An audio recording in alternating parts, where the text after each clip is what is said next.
Velkommen til Vinterharzen. Jeg har aldrig prøvet vintervandring i Harzen. De er allerede ude med advarsler. Ekstremt vejr. Det er minus 4 grader her til morgen. Alt er bundfrosset, ikke? Men vi gør det alligevel. Vi skal have noget borg, skal vi. Vi skal om på den anden side af Harzen. Jeg er i Nordharzen. Vi skal ned til Sydharzen. Der ligger en meget spændende tur. To spændende ruiner. Og så et ferskvandsreservoir, og der er sådan en magisk stemning. Ret specielt.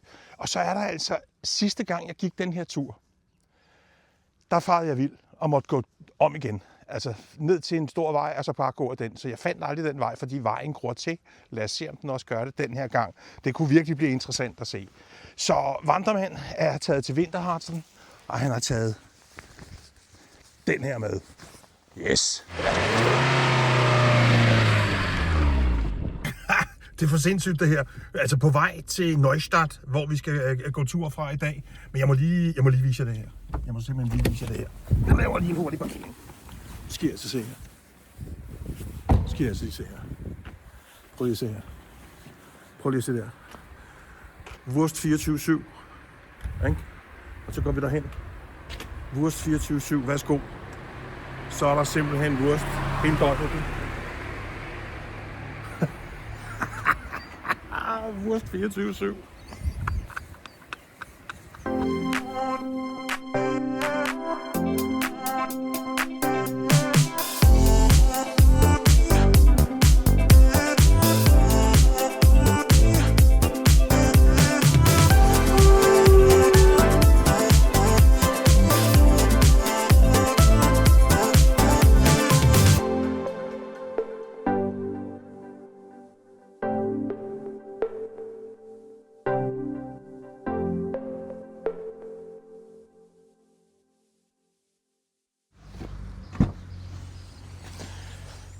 Yes, så kommer vi til Neustadt, og det her turen går fra i dag. Grundregel nummer 1 med alle ture, det er jo gå aldrig alene. Så jeg er meget forsigtig. Jeg har forberedt mig. I går har jeg læst, jeg ved ikke hvor mange ture. Jeg har fundet ud af, at alt er spærret af, på grund af, at der er meget sne i høje højder. Altså alt over 400-500 meter, så er der rigtig meget sne. Men så har jeg fundet en her, som jeg gik for et halvt år siden, og som jeg ved ikke kræver, at jeg er trinsikker for eksempel, eller at jeg er svimmelfri, og jeg skal ikke gå på små afsatser eller noget. Jeg skal gå på store brede stier, og så skal jeg offroade lidt. Og derfor har jeg valgt den tur i dag her. Jeg ved, hvad det drejer sig om. 2 borgruiner, og så et ferskvandsreservoir. Helt magiske skovstemninger kommer vi til at opleve. Og så kommer vi til at gå på en gammel postrute. Man kan ligefrem se, hvordan de har reddet igennem den fra Nordharzen til Sydharzen. Velkommen til borgturen og offroad-turen Vandermand i Vinterharzen.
Ej, det er løgn det her. Det er løgn det her. Der er et stempelsted. Ja. Tror jeg har bogen med. Selvfølgelig har jeg bogen med. Jeg skal stemple. Sådan der. Nummer 98. Ja, så må vi jo gøre det nummer 98 her. Stemple. Ja, nummer 98. Og I kan godt se, der er ikke noget med, det er ikke nogen souvenir eller noget. Nej. Det her, det er seriøst. Sådan der. Godt der. Og så over i nummer 98, den er der. Ja. Sådan der. Så der. Borgruinen. Hohenstein. Juppie.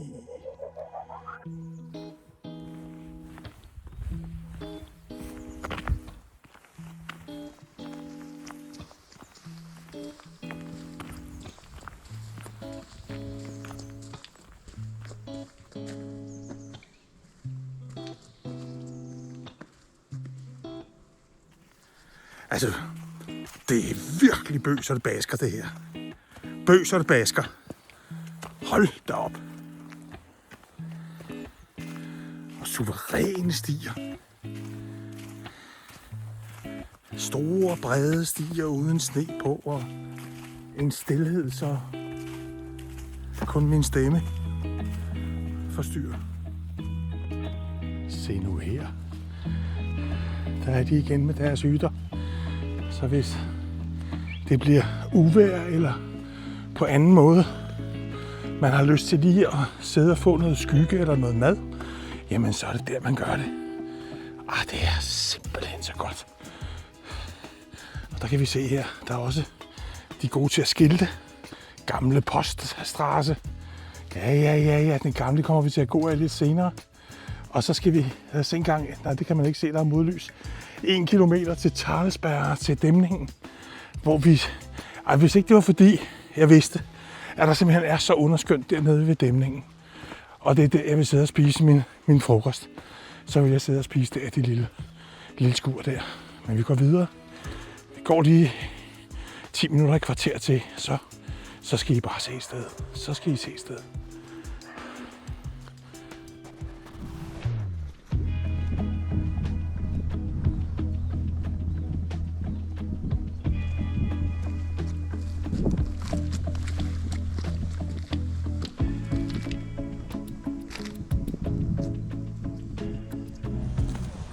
Så kommer belønningen. Nu er vi ned til dæmningen. Derved så er første halvdel af turen overstået. Jeg kan se, at folk sidder og spiser der, hvor jeg vil sidde. Fordi der er så smukt. Nå ja, der er også et stempelsted der.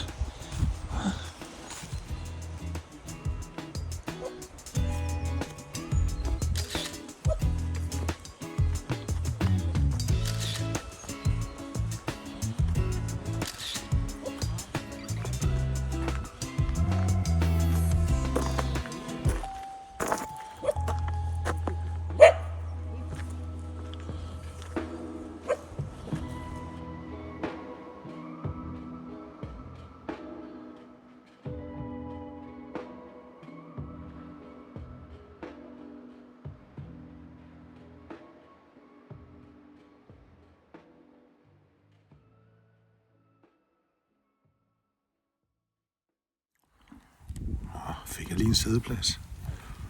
Jeg synes lige, jeg vil dele med jer, hvad en ægte vandremands frokost er. Vi kan se her, vi har bananen, og vi har æble, så har vi det hårdkogte æg, og så har vi sådan en helt specielt sådan en lille sød ting. Det er sådan en lille mørk chokolade, og så sådan noget knækbrød, som min søde hustrune har lavet. Det er en klassik vandremand frokost det her. Og så vand til simpelthen. Og så det bare i den grad bare lige det, man har behov for. på sådan en tur.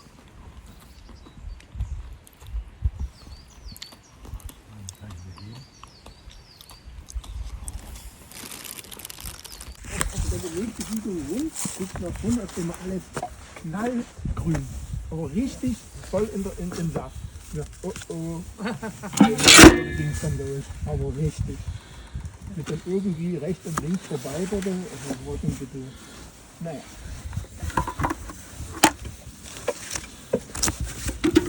Das macht wohl. Wasserdichte Tour hat, ist das doch jeder wohl auch.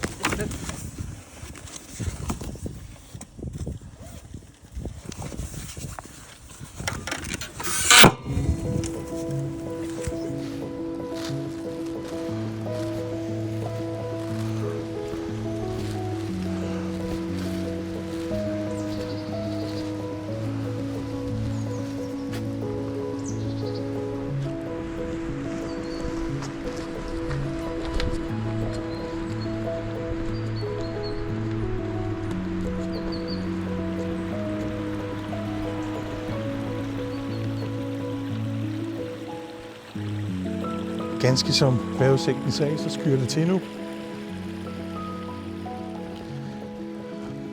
Sådan bliver det resten af dagen, ifølge vejrudsigten. Det er altid vigtigt. Altså, det er nok noget af det vigtigste i virkeligheden, når man planlægger ture. Selvfølgelig at vide, hvordan bliver vejret. Fordi, altså, hvis det lige pludselig... Altså, for det første, grundregler igen for vandring. Altså, hvis det blæser, så kunne jeg ikke have været her i en skov. Det kunne jeg bare ikke. Så går man ikke i skoven. Og i øvrigt, der sender de også varsler ud per telefon til alle, der opholder sig i deres distrikter. Jeg har fået adskillige af den slags ting, hvis der sker et eller andet. Så kommer der et eller andet kling, og så kan man læse, at man altså ikke skal gå i skove, eller der er et eller andet giftudslip, eller et eller andet i den stil. Og jeg har prøvet et par gange. Og så er det klart, hvis vejret er elendigt, altså hvis en ting er vinden, men hvis det står nede i stænger, så skal man i hvert fald have taget højde for det og have det rigtige udstyr med, ikke? Altså, og selvfølgelig har jeg til at kunne gå i regn. Altså, jeg går ikke i poncho i dag om vinteren. Det gør jeg om sommeren, hvis det er meget varmt, så kan man lige smække den over, altså sådan en regnponcho. Men jeg har jo selvfølgelig decideret regnbukser og jakke her på med stor hætte, som jeg kan lukke mig helt af på, ikke? Og så handsker, der selvfølgelig ikke bliver gennemblødt eller noget, ikke? Så, og sko, der også kan klare det selvfølgelig. Men hvis det var, at det skulle have været regn i dag, for eksempel, så kunne jeg godt have fundet på at tage et par støvler på, i stedet for bare et par sko. Fordi så har det med, at selvom det er sko, så kommer der regn ned i dem og alt muligt. Men det gør det ikke, hvis det er støvler, og hvis regnbukserne går ud over. Så det gælder selvfølgelig om at klæde sig på til forholdene. Der findes jo ikke dårligt vejr. Det er blot påklædningen, ikke sandt? Ja.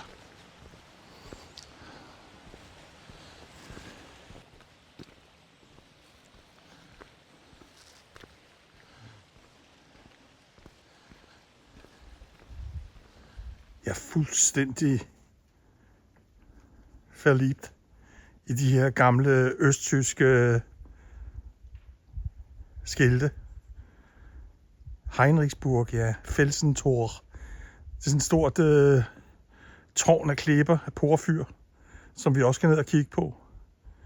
Og den ligger lige efter Heinrichsburg. Hvis vi kan finde ud af at komme op til Heinrichsburg og ned, jeg er stadigvæk. Jeg er ikke sikker. Hvis man en gang har ligget og rodet rundt i alt muligt offroad for at prøve at finde noget, og så... Fordi det, der snyder, det er, at det i virkeligheden ikke er en ruin. Det er bare, der står noget gammel mur, og hvis ikke man går på den rigtige side, så kan man ikke se det. Så ligger man bare og hænger ud over, ligesom jeg gjorde. Den er god nok. Felsentor, Heinrichsburg og Neustadt. Den vej. Her har jeg altså ikke været. Det har jeg virkelig ikke. Jeg undrer, hvorfor. Nå, men nu synes jeg da også, den ligner der noget, der... Gammel sti. Altså det jeg kiggede af dengang, det var simpelthen noget, der var groet til, og der var buske ind over og alt muligt, så jeg ved ikke. Det her, det ligner da trods alt sti. Ja, det er en 5-sporet motorvej i vandreverdenen.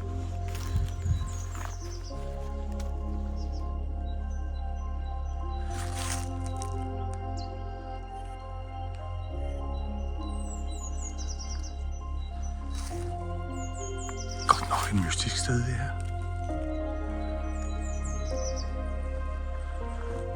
Godt nok et mystisk sted.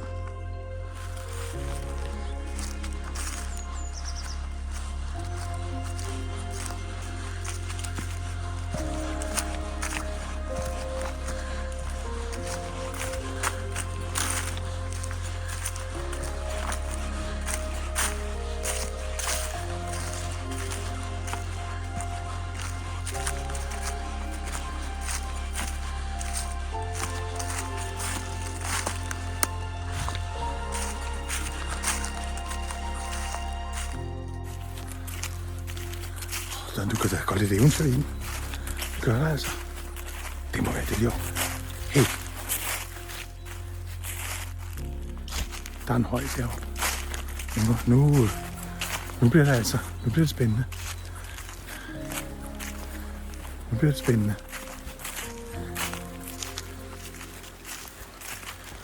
Men det var altså ikke her, jeg gik.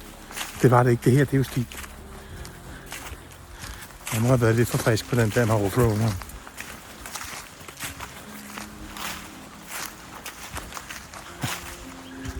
Ja, sti og sti. Ja, det er en sti. Det er det da.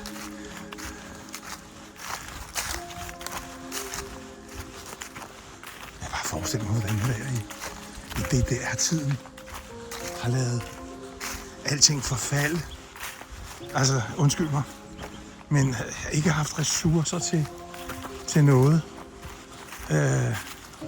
Så, nu skal vi forcere en træstamme, der åbenbart er faldet ind over. Ja, der kan I se, ja, den her sti, den bliver altså bedre og bedre. Super stig. Lad os se her. Se, det er sti, det her. Så herovre. Bare sådan en stor forhøjning. Jeg troede, det var det oprindeligt. Godt se, det er sti, det her. Ja, ikke? Så sådan en helt stille. Ingen mennesker.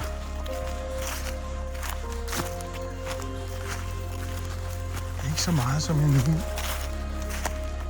Jo. Men han må da have været her. Prøv at se her. Den her. Den lå der også sidst, ja. Der var der bare løv på. Jo. Den kan jeg huske, den der. Altså. På det se sti. Er det ikke fed? Det er sgu sti, der ved noget, du. Ja, så kommer man op på den her. Det er rigtigt. Og så skal man rundt om og ikke op. Jeg tror, jeg skulle op dengang.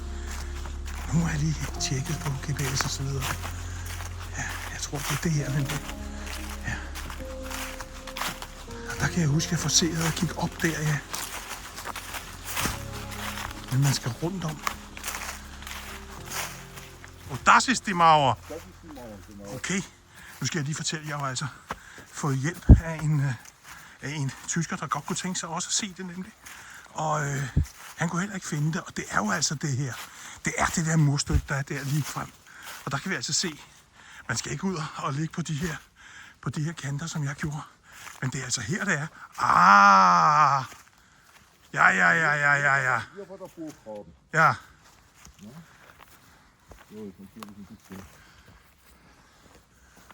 Okay. Ja, ambition.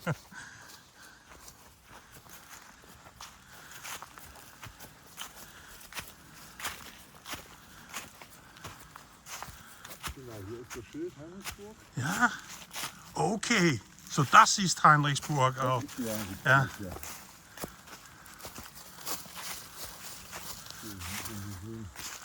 Wo die Reste Das ist alles wahrscheinlich.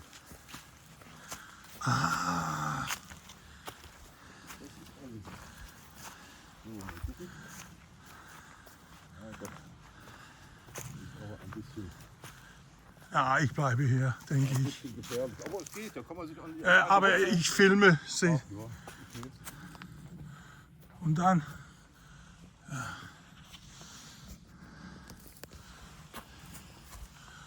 Wenn ich helfen kann? Ja. Ja, Wie gesagt. bitte. Och, Drama. Och, danke schön, Mann. Ich liebe sowas Hey, freut mich. I was done growing up, had enough of chasing down the sun, but suddenly I can see everything evergreen. I won't pretend I ever found my way. I've made my healthy share of fair mistakes. Still learning to give and the take. But I'm seeing everything through brand new eyes. Taking in the world through different light. Thought I wasted all my life, but I think I changed my mind. Yeah, I think I changed my mind. I was done growing up, had enough of chasing down the sun, but suddenly I can see everything evergreen. I won't profess I've got it figured out. I know I'm only getting started now. Still learning the ups and the downs. But I'm seeing everything through brand new eyes. Taking in the world through different light. Thought I wasted all my life, but I think I changed my mind. I was done growing up, had enough of chasing down the sun, but suddenly I can see everything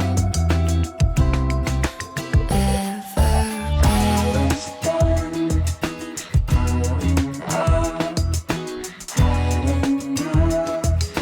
Chasing down the sun, but suddenly I can see everything evergreen.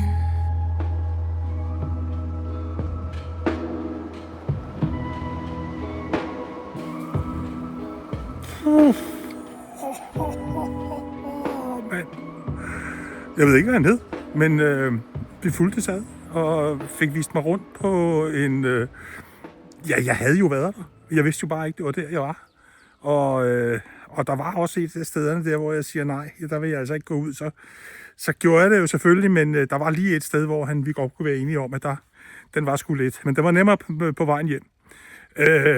Og så måtte vi jo altså gå ned. Det selv samme sted her. Jeg står nu det selv samme sted, hvor vejen kommer ud til det gamle poststrasse. Der er alte poststrasse. Så det var den samme vej tilbage. Og ikke den vej, GPS'en viste. Men hold da op, hvor fik jeg mange gode råd fra ham. Og mange gode historier. Han var hobbyinteresseret altså i historie. Og ja, så sagde han jo noget, som jeg egentlig kom til at tænke over.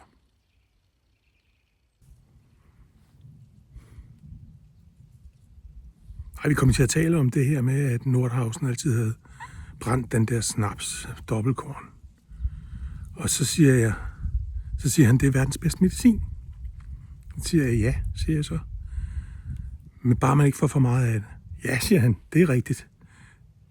Aldrig for meget. Og det gælder med alt. Og der kom jeg til at tænke på en bog, jeg havde læst,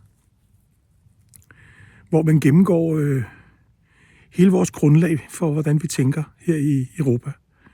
Altså den græske historie, som starter med de store tænkere, og hele vejen op gennem tiden med romerske tænkere. Nu har jeg jo selv Marcus Aurelius-fan, den romerske kejser og filosof. Og hvis man laver sådan et koncentrat af det her med, hvad der er godt for mennesker, hvordan man skal leve, så er der sådan 3 ting, der går igen. Og en af dem er faktisk det der med alting med måde. Alting med måde. Og så er der et andet, og det kommer fra oraklet i Delphi, nemlig kend dig selv. Vid, hvem du er. Og så er der endelig det her med at have mod til at stå op for, hvem man er. Altså mod. Viden om sig selv. Og alting med måde. Vi skal da så meget af den gamle historiske postrute. Postvejen her.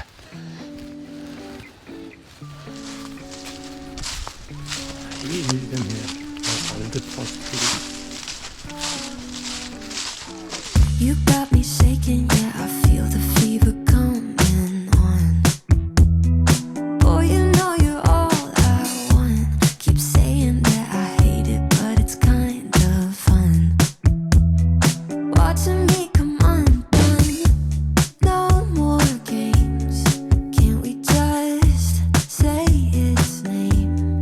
Instead of running away and jumping the gun to play it safe. Let's spend the weekend here in this bed we can sleep in and let the feelings overflow. Useless trying to fight this. Let's just give in and let the feelings overflow.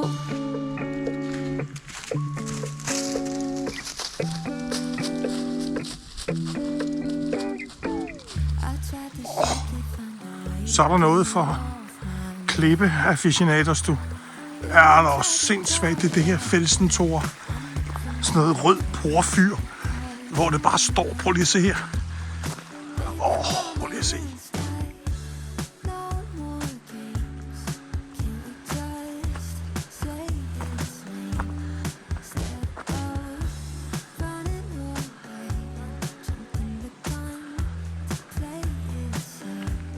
Let's spend the weekend here in this bed we can sleep in and let the feelings overflow. Useless trying to fight this. Let's just give in and let the feelings overflow.